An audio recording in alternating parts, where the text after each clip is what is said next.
आज मैं आपको सिखाना चाहती हूं कि परमेश्वर के चरित्र का विकास आपके जीवन में कैसे किया जाए। और मैं चरित्र के बारे में कुछ देर बोलने से शुरू करना चाहती हूं। लैटिन भाषा में चरित्र शब्द की उत्पत्ति नक्काशी करने से है। जरा एक नक्काश के बारे में सोचिए। पत्थर पर एक छवि खोदने में समय लग जाता है उसे। परमेश्वर चाहता है कि हमारे साथ कार्य करके हमारे भीतर खोदकर नक्काशी करके मसीह का प्रतिरूप उतार दे। पहला पत्रस 2:5 कहता है, हम जीवते पत्थर हैं। एक उत्तम चरित्र का महत्व हमें समझना चाहिए। जानते हैं, जिस राष्ट्र का कोई चरित्र नहीं उसका चरम अंत होगा पतन। हमें ये चीजें सिखानी चाहिए जैसे कि साहस, ईमानदारी, सत्य, सच्चाई, कृतज्ञता और विनम्रता। ये चीजें सिखाई जानी चाहिए, और ये सिखाई जानी चाहिए न केवल मौखिक रूप से, वरन नेताओं और माता पिताओं को आदर्श बनना चाहिए। एक बहुत बुरी चीज आप कर सकते हैं कि बच्चों को उन कामों के लिए मना करें जो वे आपको करते हुए देख रहे हैं। यह बहुत ही बड़ी मूर्खता होगी कि कोई गलत काम आप करें और बच्चों से कहे कि उन्हें करने की अभी उनकी उम्र नहीं हुई है। यह निरा बेहुदापन है। बच्चों के चित्त में इन मूल्यों को बैठाइए, उनके सामने उदाहरण बनिए। चरित्रहीन चर्च का हिस्सा बनने से इनकार कर दीजिए। उन्हीं सरकारी कर्मचारियों को वोट दीजिए जिनके जीवन में ये योग्यताएं क्रियाशील हैं। झूठ बोलने वाले राजनीतिज्ञों को वोट ना दें।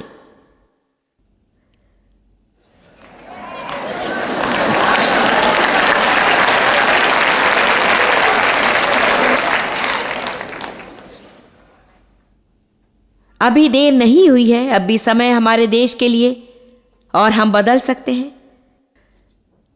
कलीसिया बदल सकती है, समाज बदल सकता है, सरकार बदल सकती है, मगर कुछ भी नहीं बदलेगा यदि हम में से प्रत्येक पवित्र चरित्र के विकास और सच्चाई जैसे सद्गुणों की पाबंदी के अनुबंधन में सदा बंध न जाए। जानते हैं, ऐसे लोग भी हैं जो ये भी नहीं जानते कि सच्चाई शब्द का अर्थ क्या है। किसी फिल्म स्टार की इंटरव्यू ली जा रही थी टेलीविजन पर, और किसी ने कुछ कहा सच्चाई के बारे में, तो उसने कहा कि वो क्या है। हमें लोगों को साहसी बनना सिखाना चाहिए, और एक सबसे साहसी बात आप कर सकते हैं कि सही चीज के लिए सीना तान कर खड़े होइए जब हर कोई गलत चीज करना चाहता है। क्या आपने मेरी बात सुनी? एक साहसी काम ये कर सकते हैं कि जो सही है उस पर डटे रहिए, जानते हुए कि लोग हंसी उड़ाएंगे, जानते हुए कि आप अस्वीकार किए जाएंगे,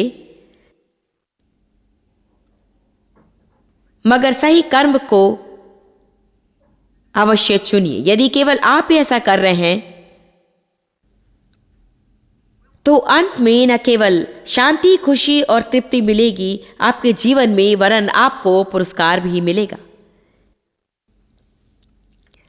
ये एक बीज है जो हम बोते हैं।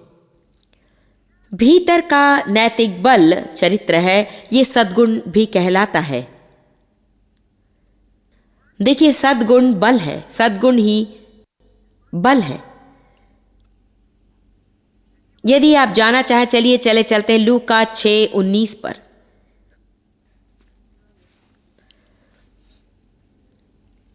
ये कहता है, और सब उसे छूना चाहते थे।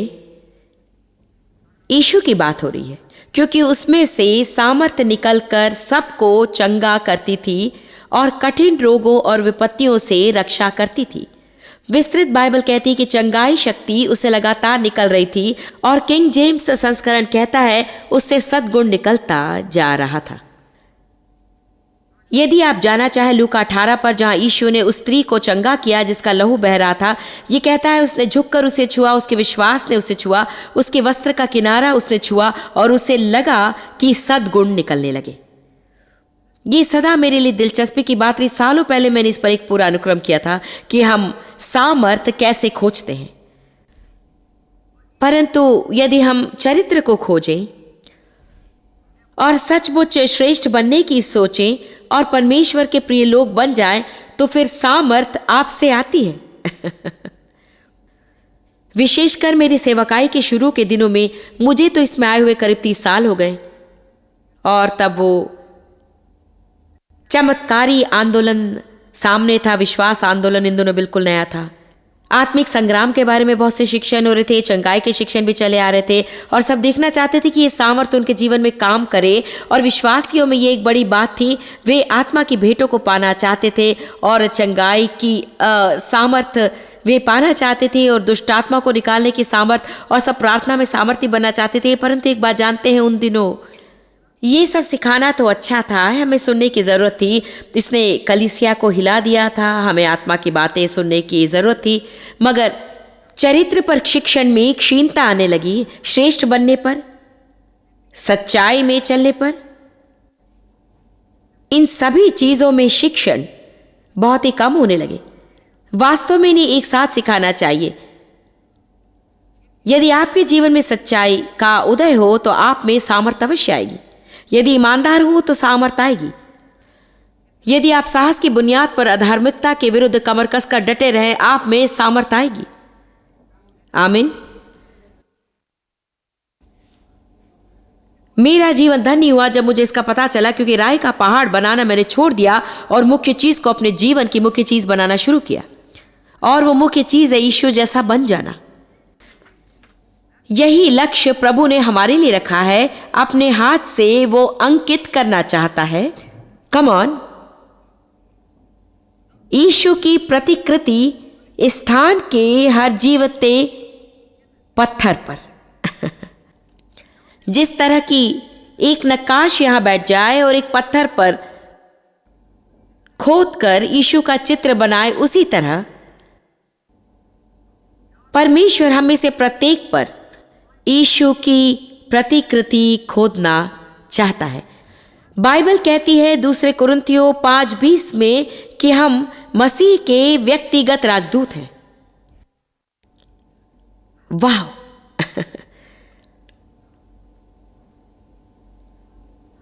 मानो वो समझाना चाहता है, हम मसीह की ओर से निवेदन करते हैं। प्रतिदिन जब आप काम पर जाएं, परमेश्वर चाहता है कि आपका जीवन संसार के लिए नमक और उजाला बने, और आपके जीवन को देखकर वे भी उस परमेश्वर की सेवा करना चाहेंगे जिसकी आप करते हैं।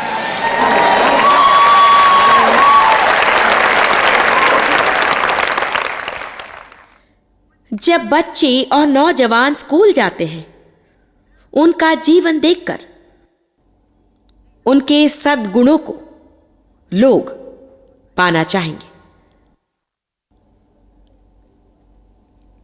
सद्गुणी व्यक्ति के पास दूसरों को भले के लिए प्रभावित करने की सामर्थ्य है, यदि उनके सद्गुण सही सद्गुण हो। मैंने एक पुस्तक पढ़नी शुरू की है, नाम है कैरेक्टर मैटर्स, मार्क रटलैंड की लिखी हुई। मैंने थोड़ा सा ही पढ़ा है, मगर लगता है कि एक अच्छी पुस्तक साबित होगी। मैं एक छोटी सी कहानी पढ़ना चाहूंगी जो इसमें है, मेरे ख्याल से वे बुरा नहीं मानेंगे। कई साल पहले मध्य पश्चिम में वायर सर्विसेज ने एक प्रिंटिंग प्रेस ऑपरेटर के हिसाब पेश किए, जिसके मालिक ने एक अश्लील कामुक पत्रिका छापने का कॉन्ट्रैक्ट साइन कर लिया था। इस आदमी ने प्रेस में इस काम के लिए इनकार कर दिया।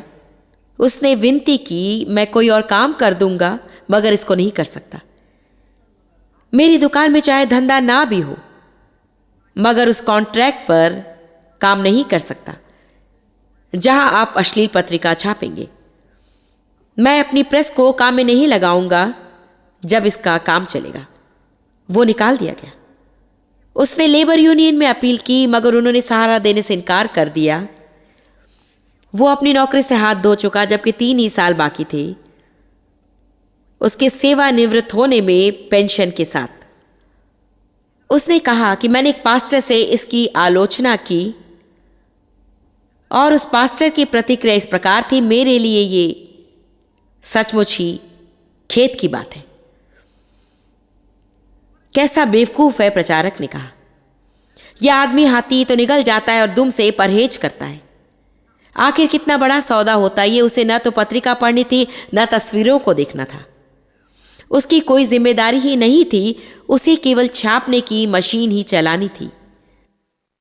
वे यकीनन ये सोच रहे थे कि सेवानिवृत्ति के 3 साल पहले उसकी नौकरी नहीं जाती है।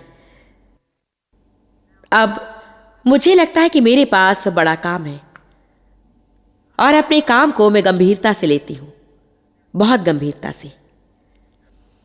एक और बात उन्होंने इस पुस्तक में कही, देखती हूं मिलती है कि नहीं, क्योंकि ये बात भी बहुत ही अच्छी थी। संसार में ऐसा कोई काम नहीं जिसमें अधिक साहस चाहिए। प्रचार की अपेक्षा परमेश्वर का साहसी व्यक्ति प्रचार करता है जो सही है, इसकी परवाह किए बिना कि कौन खुश होता है या कौन क्षुब्ध होता है। वो न केवल प्रचार करता है जो सही है, मगर उसे सही चीज का प्रचार करना पड़ेगा, सही रीति से, संदेश या पद्धति में समझौता करने से इनकार करते हुए।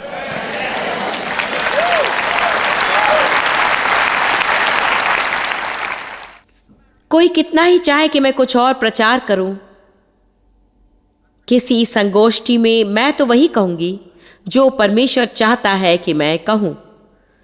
और मैं आप लोगों से सच बोल रही हूं कि हमारे देश में कुछ समस्याएं हैं, हमारे परिवारों में कुछ समस्याएं हैं, हमारे स्कूलों में कुछ समस्याएं हैं, हमारी कलीसिया में कुछ समस्याएं हैं। जब मैं चर्च कहती हूं, बात मेरी चर्च की नहीं, ना आपके चर्च की। मैं किसी खास चर्च की ओर उंगली नहीं उठा रही हूं, क्योंकि हम ही चर्च हैं। चर्च अपने मेंबर्स के संगठन से ही बनता है।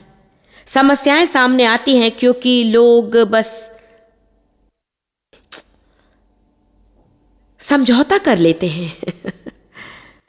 आसान काम करते हैं, जो सब लोग करते वही करते हैं, जो लोकप्रिय है करते हैं, जिससे पीड़ा नहीं होती, जिसका मूल्य नहीं देना पड़ता है।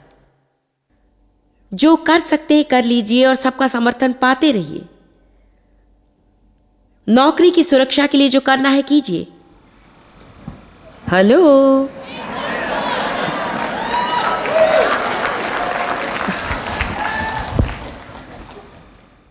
मुझे नहीं पता कि कितने लाख लोग मुझे इस समय टेलीविजन पर देख रहे हैं, कि आपको अपनी सच्चाई और नैतिक मूल्यों का नियमित रूप से समझौता करना पड़ेगा अपनी नौकरी की सुरक्षा के लिए। एक बात जानते हैं, मुझे प्रतीति है कि लोग यदि दृढ़ संकल्प हो तो मान उन्हें अवश्य मिलेगा। आप शायद नौकरी खो दें, शायद आपको पदोन्नति भी मिल सकती है।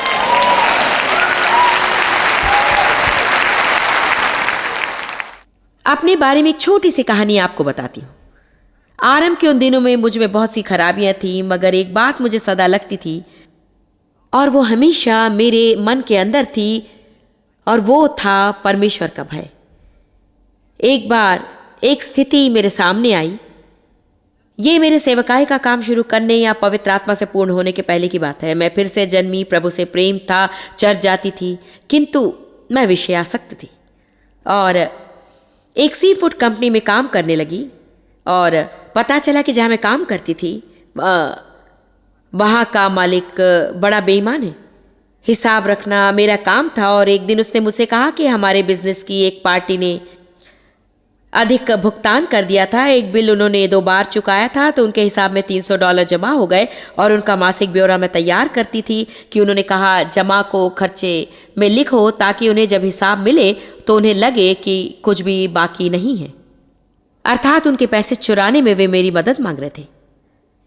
आप में से कितने समझते हैं? ठीक है, उस समय मेरी स्थिति ऐसी थी कि मैंने दांत के डॉक्टर के पास जाना शुरू किया था और सामने दांतों को ठीक करवाने में ढेर सारा खर्चा था। हम दोनों के जीवन में कई साल मैंने काम किया और इन चीज़ों पर ध्यान देने को काफ़ी पैसे नहीं थे। बहुत दिनों से दांतों में गड्ढे पड़ गए थे, सो काफ़ी कैप्स चाहिए थे, सो मैंने दस्तखत कर दिए और वे ड्रिल करने लग गए थे। मैं सारा कारण बता रही हूँ जिनके लिए मैं नौकरी खो नहीं सकती थी। इतना ही नहीं, हम दोनों की एक ही कार थी और इस नौकरी से काफ़ी अच्छे पैसे मिलते थे और ऑफिस भी निकट में था, डेव के ऑफिस के पास ही था और नौकरी खो देने की क्षमता मुझ में बिल्कुल नहीं थी। उस रात घर जाकर मैं रात भर सोचती रही और नौकरी रहे या ना रहे, पवित्र आत्मा ने मेरी जान नहीं छोड़ी। मैं सचमुच बहुत ही परेशान हुई। मैं जानती थी कि मुझे उस ऑफिस में जाकर कहना है, मुझे खेद है, मैं इसे नहीं कर सकती।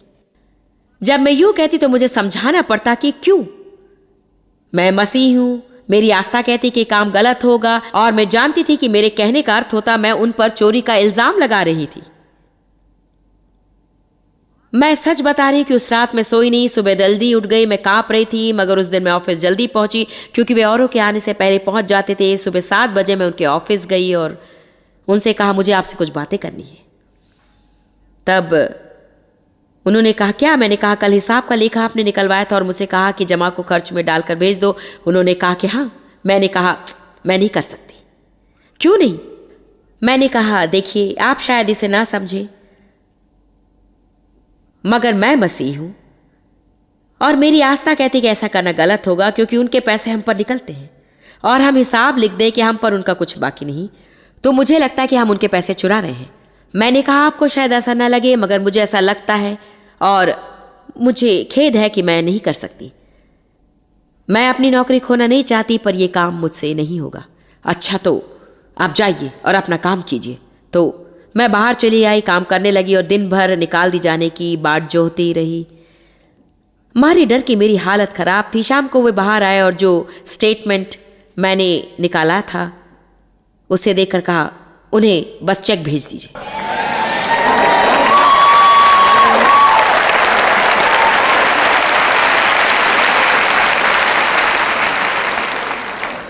समय बीतता गया, उस कंपनी में मुझे पदोन्नति मिली और एक के बाद एक मिलती गई जब तक कि मैं सेकंड इंचार्ज ना हो गई। मैं सब चीज़ों में ऊपर हो गई, मेरे हाथ में सत्ता आ गई इस काम के लिए। हालांकि मेरे पास पर्याप्त शिक्षा नहीं थी, परंतु प्रभु ने कृपा दी और उस व्यक्ति ने मुझ पर भरोसा किया क्योंकि वो जानता था कि मैं ईमानदार थी। और एक बात जानते हैं, मैं निश्चित रूप से तो नहीं जानती, मगर शायद कदाचित शायद आज मैं यहाँ खड़ी नहीं होती यदि उस परीक्षा में मैं उत्तीर्ण ना हुई होती। जो चीज़ मुझे मार्मिक दुख देती है वो है कि बहुत से लोग इन चीज़ों को उड़ा देते हैं और सोचते हैं कि वे कुछ नहीं, इसे तो हर कोई करता है, कौन सी बड़ी बात है। लेकिन मुझे प्रतीत है कि कई बार परमेश्वर राज्य में नियुक्त करने के लिए किसी को ढूंढता है और बहुत से लोगों की उपेक्षा हो जाती है क्योंकि वे निश्चिंत और लोकप्रिय अभी हो जाना चाहते हैं, बजाय इसके कि सही कर्म करने का जो मूल्य चुकाना है चुका दें और उचित समय पर फसल लाने का परमेश्वर में भरोसा रखें। क्या आज कोई निर्णय ले सकता है थोड़ा सा और ऊंचा उठने का? आमीन। इसी की मैं सदा प्रार्थना करती रही। बाहर जाकर प्रचार के समय में बहुत प्रार्थना करती रही कि लोग किसी निर्णय पर पहुंचे। मैं आपसे प्रचार कर सकती हूं, लेकिन निर्णय आपको लेना है।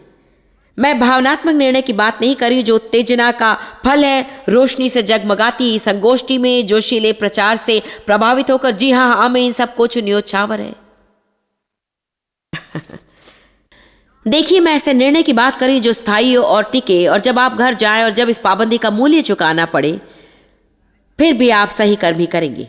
परमेश्वर ऐसे लोगों को खोज रहा है जो अधार्मिकता के विरुद्ध कमर कसकर उठ खड़े होंगे और कहेंगे नहीं, अन्य समझौते करने वाले अनैतिक व्यक्तियों के साथ नदी में बहता हुआ मैं नहीं निकलूंगा।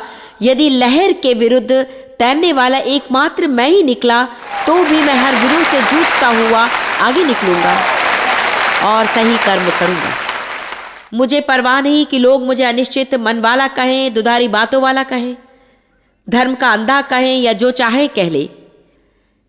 एक बात आपको बताती हूं, अब मेरी बात ध्यान से सुनिए। एक दिन ऐसा आएगा जब आप और परमेश्वर एक दूसरे का मुंह ताकते हुए मिलेंगे, और जो आप पर अब दबाव डाल रहे हैं उनमें से कोई भी आपके साथ नहीं होगा और वो हमसे हमारे जीवन का लेखा मांगेगा। और मेरी स्थिति यह है, मैं तैयार हो लेना चाहती हूं।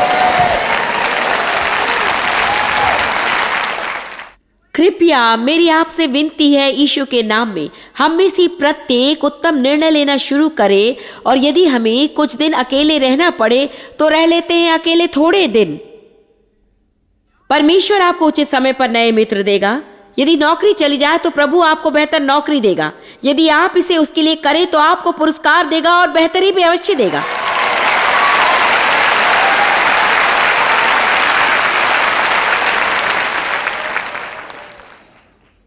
मेरे साथ चलिए यिर्मयाह अध्याय 9 पर। अब इसे सुनिए, यिर्मयाह 9, 24 और 25। परंतु जो घमंड करे वो इसी बात पर घमंड करे कि वो मुझे जानता और समझता है, व्यक्तिगत और व्यवहारिक रूप से।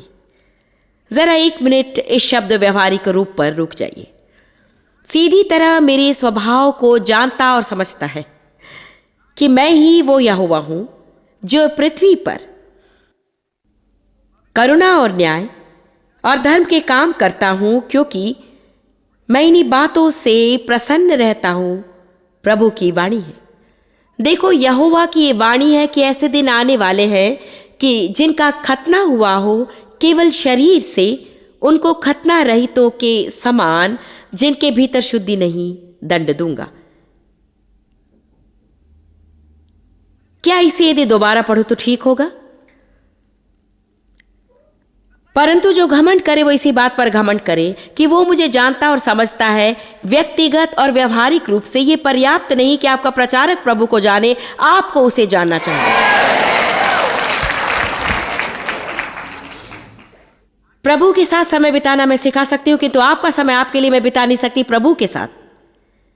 ये काम तो आपको करना है, और ये मुझे बहुत पसंद है कि व्यक्तिगत और व्यवहारिक रूप से मुझे जानना चाहता है।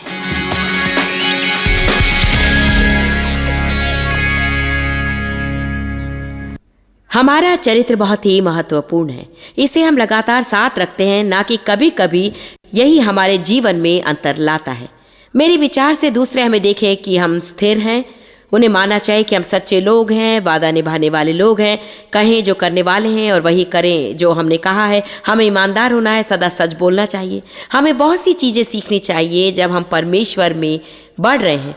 और हाँ, हमारी उम्र चाहे जितनी हो जाए, जब हम यीशु के साथ रिश्ते में जुड़ते हैं हमें उसमें बढ़ना चाहिए। मगर आपके पास यदि ऐसी सामग्रियां हो यात्रा करते हुए प्रोत्साहन के लिए, तो आप पहुंच जाएंगे और जयवंत होकर लक्ष्य को पालेंगे।